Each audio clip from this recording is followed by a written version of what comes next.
Assalamualaikum teman-teman, gimana kabar kalian hari ini? Sehat kan? Sehat lah, jangan sakit-sakit. Di video kali ini aku mau menceritakan ke kalian tentang kisah tauladan Nabi tentang kesabaran ya. Kalian penasaran gak ya kira-kira? Penasaran dong? Ayo ikutin aku ya, jangan di skip.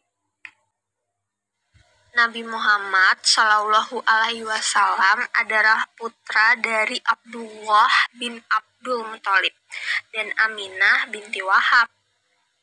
Kalian tahu nggak Rasulullah itu lahir pada tanggal 12 Rabiul Awal, yaitu di tahun gajah, tepatnya di kota Mekah.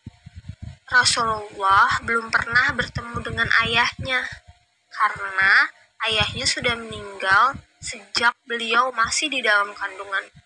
Wow, hebat ya, Nabi bisa bertumbuh dan berkembang tanpa figur seorang ayah yang ia dapatkan dari ayahnya. Namun, ternyata yang kita anggap kesengsaraannya itu belum selesai sampai di situ. Ketika beliau menginjak umur 6 tahun, beliau sudah ditinggal oleh ibunya.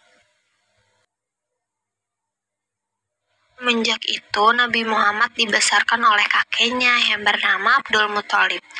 Pada saat Nabi lahir, seorang ibu bernama Halimah Sa'diyah dengan ikhlas mau menyusui Nabi Muhammad, meski ASInya sulit keluar. Semasa kecil, Rasulullah tumbuh menjalani kehidupannya seperti anak pada umumnya. Rasulullah bertumbuh menjadi anak yang tanggap, bersikap baik dan cerdas pada masanya. Ketika memasuki masa remaja, Nabi Muhammad terjaga dari perbuatan merugikan kawan di sekitarnya. Sampai suatu ketika, Nabi pun bercerita ketika 2 kali duduk saat mendengarkan pesta perkawinan di zaman jahiliyah. Allah justru menutup telinga sampai tertidur dan terbangun esoknya. Yang dimana Allah justru menutup telinganya sampai tertidur dan terbangun esoknya. Dimana disebutkan dalam hadis riwayat Tabrani yang berbunyi, setelah itu aku tidak pernah lagi berniat mengikuti perbuatan buruk. Muhammad yang menginjak usia 20 tepatan dengan peristiwa Harbul Fijar antara kabilah Quraisy melawan Qais dan Ailan. Karena Nabi Muhammad sudah menjelang dewasa, membuatnya semakin menekuni dunia bisnis. Nabi pun berdagang dengan kawan terbaiknya yakni Sa'ib bin Abi Syaib. Barulah pada saat usianya menginjak umur 25 tahun, Rasulullah menjalin kerjasama bisnis antara dirinya dengan wanita kaya raya yakni Siti Khadijah. Karena perkenalan itu, Nabi Muhammad dan Khadijah akhirnya menikah. Di mana usia Nabi Muhammad menginjak 28 tahun dan Siti Khadijah menginjak 40 tahun.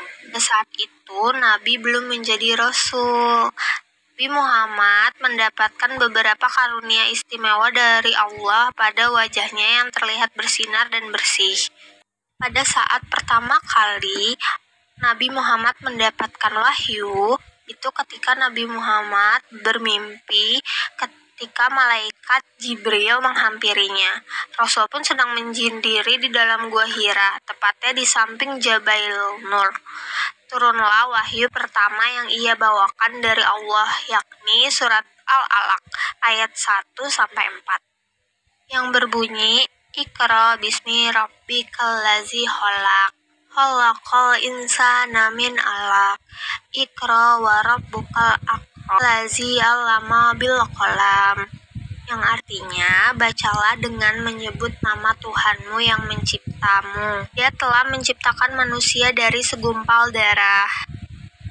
Bacalah dan Tuhanmu lah yang maha mulia, yang mengajar manusia dengan pena.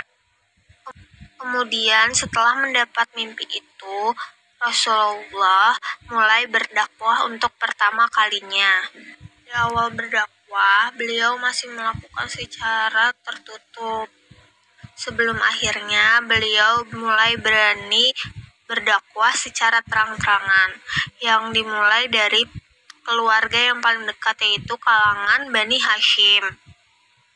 Pada saat itu, hanya Ali bin Abu Thalib yang mau menerima dan memutuskan untuk beriman kepada Allah, sementara Abu Thalib ikut melindungi Rasulullah saat berdakwah.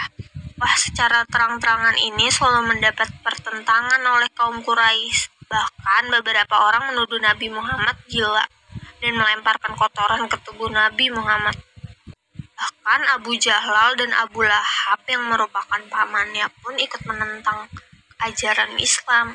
Bersama kaum kafir Quraisy lainnya, Abu Jahlal dan Abu Lahab menentang dakwah Rasulullah secara terang-terangan. Keduanya bahkan sempat mengintimidasi pengikutnya agar meninggalkan Nabi Muhammad.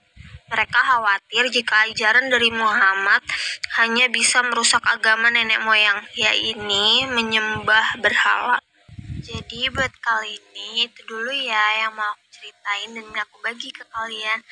Buat next time mungkin bakal ada video selanjutnya, jadi tungguin aja. Bye bye, makasih semuanya.